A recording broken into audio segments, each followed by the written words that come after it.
Call forwarding का मतलब केवल ये नहीं होता है कि सभी जो कॉल है, जैसे कि मैंने कॉल फॉरवर्डिंग एक्टिवेट कर दिया अपने इस फ़ोन में कि भाई ये जो फ़ोन का में जो भी कॉल आए वो किसी दूसरे फ़ोन पर या फिर हमारे इसी फ़ोन के किसी दूसरे नंबर पर ट्रांसफ़र हो जाए। बहुत सारे लोग इसी को जानते हैं, इसी को मतलब कि सोचते हैं भाई यही कॉल फॉरवर्डिंग का मतलब है। ठीक है, इसी के साथ दोस्तों मैं आपको यहाँ पर एक नई जानकारी बताना चाहूँगा। काफ़ी लोग जो इसका यूज करते हैं उनको पता है, ठीक है, लेकिन यहाँ पर काफ़ी लोगों को ऐसी जानकारी नहीं पता है जो कि मैं यहाँ पर आपको बता रहा हूँ। जैसे क्या होता है, कभी कभी हम क्या कर देते हैं, फ़ोन कहीं पे रख देते हैं, ठीक है, और कोई बंदा हमको कॉल लगा रहा है और लग ही नहीं पा रहा है, मतलब लगा रहा है उसमें घंटी जा रहा है, आप उसको आंसर नहीं दे पा रहे क्योंकि आपके पास वो फ़ोन नहीं है। ठीक है, तो ऐसे सिचुएशन में अगर आप चाहते हैं कि वो जो कॉल है जब आप उसमें आंसर ना दे पाएँ, अपने फ़ोन में कॉल आपका कोई पर्सन कर रहा है और उसमें आप आंसर देने में असक्षम है या फिर किसी वजह से आप नहीं दे पा रहे हैं, तो ऐसी सिचुएशन में अगर आप चाहते हैं कि भाई हमारा जो कॉल है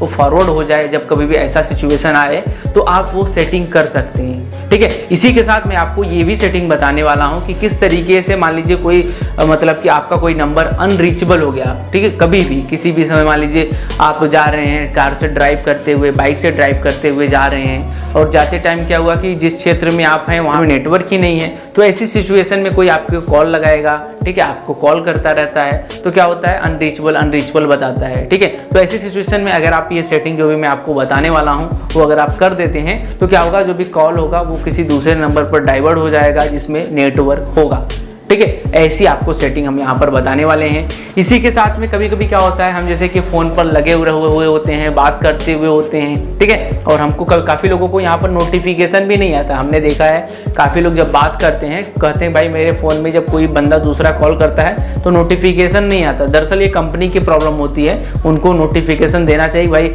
आपके नंबर पर एक और कॉल आ रहा है। ठीक है, तो जो मैं सेटिंग बताऊँगा वो काफ़ी लोग यूज कर सकते हैं। यहाँ पर भाई क्या कर रहा है, जियो का सिम कार्ड यहाँ पर देखिए आप, ये भाई साहब लेके आ गए। आपका नाम सबसे पहले जानना क्या है, दीपक यादव। सही जानकारी प्राप्त करने हेतु चैनल को सब्सक्राइब और बेल आइकन पर क्लिक करके ऑल का ऑप्शन जरूर सिलेक्ट करें। दोस्तों इस सेटिंग को करने के लिए सबसे पहले आप अपने स्मार्टफोन की जो सेटिंग वाला सेक्शन नहीं होता है यहाँ पर आपको चले जाना है। ठीक है, यहाँ पर सेटिंग वाले सेक्शन में जा करके ध्यान से देखिए, ये जो ऊपर लिखा हुआ है कॉल फॉरवर्डिंग, ये लिख करके आप सर्च कर लीजिएगा। यहाँ पर हमने पहले से ही लिख करके सर्च करके रखा है ताकि आपको फटाफट में बता सकूं। यहाँ पर आप सेटिंग में आ करके ये लिख करके ऊपर सर्च का ऑप्शन होता है, उस पर आप ये लिख करके सर्च कर लीजिएगा। उसके बाद में यहाँ पर आप कॉल फॉरवर्डिंग पर जैसे ही आप क्लिक करते हैं आपके सामने ऑप्शन आ जाते हैं कि आप अपने नंबर का चुनाव करिए जिसमें भी आप कॉल फॉरवर्डिंग एक्टिवेट करना चाहते हैं, जैसे कि आप वोडाफोन में करना चाहते हैं या फिर बीएसएनएल में करना चाहते हैं या फिर जो भी आप सिम कार्ड लगाए हुए होंगे वो आपको यहाँ पर ऑप्शन देखने को मिल जाएंगे। ठीक है, उसके बाद में यहाँ पर जो भी आप सिम कार्ड में लगाना चाहते हैं तो वो आप सेलेक्ट कर लीजिए। अगर आप दोनों में लगाना चाहते हैं तो बारी बारी से लगा सकते हैं, एक बार इसमें कर लीजिएगा फिर एक बार इसमें सेटिंग कर लीजिएगा। चलिए सेटिंग को जानते हैं, मैं आपको एक में बता देता हूँ। जैसे कि मैं अभी वोडाफोन में लगाना चाहता हूँ, उसके बाद में यहाँ पर दो आपको ऑप्शन देखने को मिल जाते हैं, एक है वॉइस कॉल, ठीक है, वॉइस का, एक है वीडियो कॉल। तो आप चाहे तो बारी बारी से इस पे भी लगा सकते हैं, वीडियो कॉल पे भी। यहाँ पर ज़्यादातर वॉइस कॉल का यूज होता है, तो चलिए मैं आपको वॉइस कॉल पर करके दिखाता हूँ। ठीक है, और उसके बाद में जैसे आप वॉइस पर क्लिक करते हैं कुछ इस तरीके का जो भी सेटिंग है, ठीक है, ये थोड़ा सा रीडिंग सेटिंग का जो भी है वो सर्च लेता है। उसके बाद में जो भी कमाल की जो सेटिंग है वो खुलकर आ जाएगी, थोड़ा सा वेट आपको करना पड़ेगा। इसके बाद में दोस्तों कुछ इस तरीके का ये जो कमाल का जो भी सेटिंग है निकल के आ जाता है, जिसके बारे में मैं बात कर रहा था। ये जो सेटिंग है काफ़ी ज़्यादा हेल्पफुल है और जो काफ़ी लोग कोड के जरिए एक्टिवेट या फिर डीएक्टिवेट नहीं करते हैं वो यही सेटिंग है। जो ऑलवेज फॉरवर्ड का जो सेटिंग होता है वही कोड के जरिए एक्टिवेट होता है। ध्यान से देख लीजिए, ये जो ऑलवेज फॉरवर्ड का जो भी ऑप्शन है, ठीक है, जो कोड के जरिए काफ़ी लोग एक्टिवेट करते हैं कॉल फॉरवर्ड का, वो यही सेटिंग है। ठीक है, यहाँ पर आप अगर क्लिक करते हैं, ठीक है, यहाँ पर अगर आप क्लिक करते हैं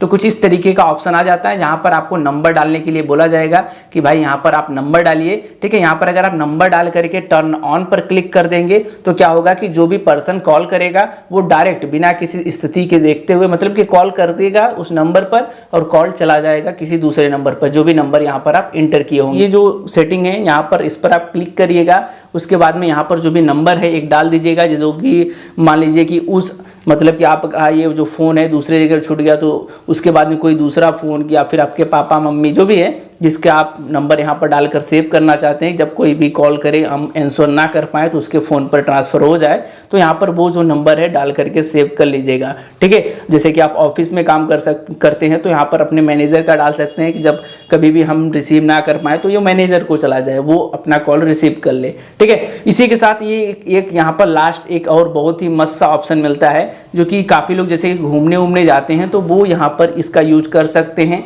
जैसे कि वहाँ पर नेटवर्क नहीं होता है, ठीक है, नेटवर्क कवरेज क्षेत्र से बाहर होता है, तो जब भी अनरीचेबल होगा तो वो यहाँ पर क्या होगा, वो जब ये सेटिंग में अपना नंबर डाल करके टर्न ऑन पर क्लिक कर देंगे तो जब भी वो उस नंबर पर जो भी नंबर है उसमें मान लीजिए नेटवर्क नहीं है, अनरीचेबल है, तो क्या होगा, कॉल जो भी होगा वो ट्रांसफर हो जाएगा जो भी आप नंबर यहाँ पर डाल करके टर्न ऑन पर क्लिक करके सेव किए होंगे। दोस्तों आपने सेटिंग जान लिया, और अगर आप ये अभी तक समझ रहे हैं कि भाई हमने सेटिंग जान लिया अब यहीं पर वीडियो बंद कर देते हैं, तो मैं आपको बताना चाहूंगा कि यहाँ पर इन सभी सेटिंग में एक चीज यहाँ पर आप ध्यान से देखिएगा कि इन सेटिंग्स में यहाँ पर आप देखेंगे तो यहाँ पर ऑन करने का तो ऑप्शन मिलता है बट ऑफ करने का ऑप्शन नहीं मिलता। मान लीजिए इन फ्यूचर आपको कभी भी इनमें से कोई भी सेटिंग ऑफ करना हुआ, आपने लगा के रखा है कोई ऑफ करना हुआ, तो किस तरीके से ऑफ करना है वो भी आप जान लीजिएगा। ठीक है, इसके लिए आपको हमारी ये वीडियोस देखनी होगी। जैसे कि अगर आपका वो सिम कार्ड जियो का है, ठीक है, तो आपको इसके लिए ये वीडियो देखनी होगी जिसमें आपको डीएक्टिवेशन का जो भी कोड है मिल जाएगा। जैसे ही आप डीएक्टिवेशन का कोड आप डायल करेंगे